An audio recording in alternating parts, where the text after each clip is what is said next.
जय श्री राम दोस्तों। भगवान श्री कृष्ण की मृत्यु के समय हनुमान जी उनसे मिलने क्यों आए थे?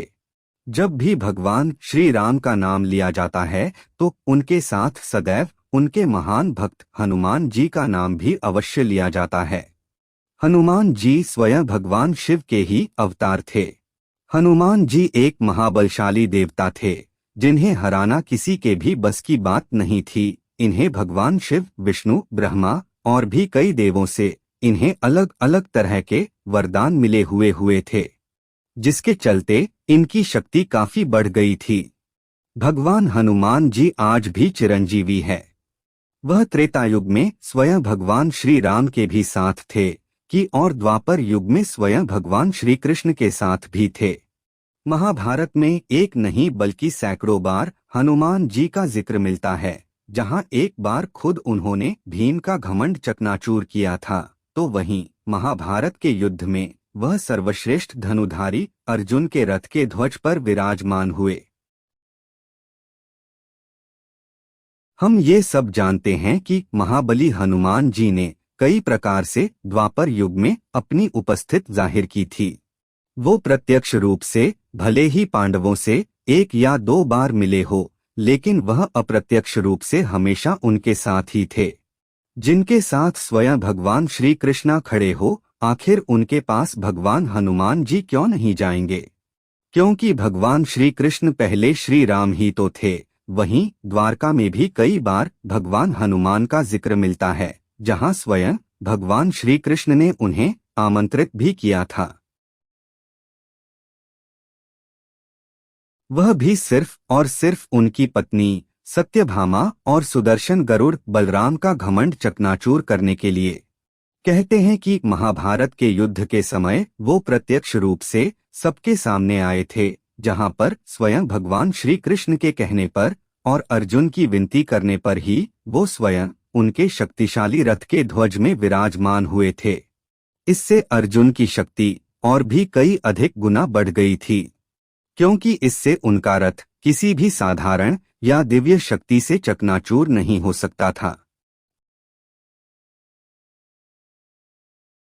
लेकिन महाभारत का युद्ध खत्म होने के पश्चात वो वापस अपने पुनः स्थान पर चले गए थे, जहां वह सदैव भगवान श्री राम का जाप करते रहते थे। महाभारत का युद्ध अधर्म में धर्म की विजय का प्रतीक था। जहां पर भगवान श्री कृष्ण ने कूटनीति और अपने तपोबल के कारण अधर्मियों का नाश कर दिया था और धरती से सभी अधर्मियों को मिटा दिया था, जिसके बाद उन्होंने अंत में अपना शरीर त्याग कर वैकुंठ धाम की तरफ प्रस्थान करने का निश्चय किया और महाभारत खत्म होने के 36 वर्ष बाद स्वयं भगवान श्री कृष्ण ने अपना देह त्यागा। इसके पीछे भी पूर्व जन्म में त्रेतायुग के समय का वो श्राप मौजूद था, जो स्वयं बाली की पत्नी ने उन्हें दिया था। और वो बाली ही था जो एक शिकारी के रूप में आकर भगवान श्री कृष्ण के पैर पर उन्हें मृग समझकर वार कर देता है। वह एक बाण छोड़ देता है, जिसकी वजह से स्वयं भगवान श्री कृष्ण को अपना देह त्यागना पड़ा था।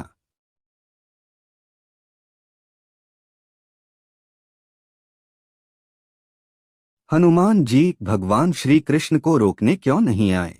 जब स्वयं हनुमान जी को यह पता चला कि उनके आराध्या भगवान स्वयं इस धरती को छोड़ने वाले हैं और वह वैकुंठ धाम की तरफ प्रस्थान करने वाले हैं,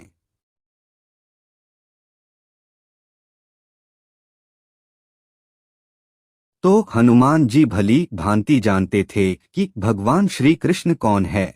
और इसके साथ ही हनुमान जी में भक्ति और साधना की शक्ति इतनी प्रबल थी कि वह सांसारिक मोहमाया, दुख और सुख से भी परे थे। इसीलिए वो ये सब बात भली भांति जानते थे कि भगवान श्री कृष्ण किस प्रकार इस धरती पर आए हैं और किस प्रकार प्रयोजन पूर्ण कर वो इस धरती से जा रहे हैं। ऐसा ही संदर्भ हमें त्रेतायुग में रामायण के दौरान भी मिलता है, जब स्वयं हनुमान जी के डर के कारण श्री राम को अपनी अंगूठी पाताल लोक में गिरानी पड़ी, क्योंकि वो जानते थे कि हनुमान जी ने उन्हें वैकुंठ धाम जाने ही नहीं देंगे। जिसके बाद वासुकी नाग की सहायता से उन्हें श्री राम की हजारों अंगूठियां के बारे में पता चला। क्या सचमुच हनुमान जी भगवान श्री कृष्णा से मिलने आए थे?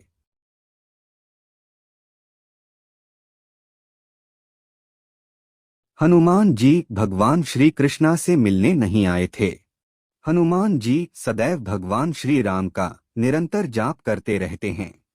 उनके मन में केवल श्री राम ही मौजूद है। उनको ये ज्ञात था कि श्री रामचंद्र ना तो कहीं जाते हैं और ना ही कहीं से आते हैं, वो तो हमेशा से ही उनके हृदय में वास करते हैं। इसीलिए भगवान श्री कृष्ण के प्रस्थान करते समय ना ही हनुमान जी दुखी थे और ना ही उनकी आंखों से आंसू निकल रहे थे। मिलने की बात पर ऐसा कहा जाता है कि स्वयं हनुमान जी प्रभु श्री राम के अथवा श्री कृष्ण के परम भक्त कहलाते हैं।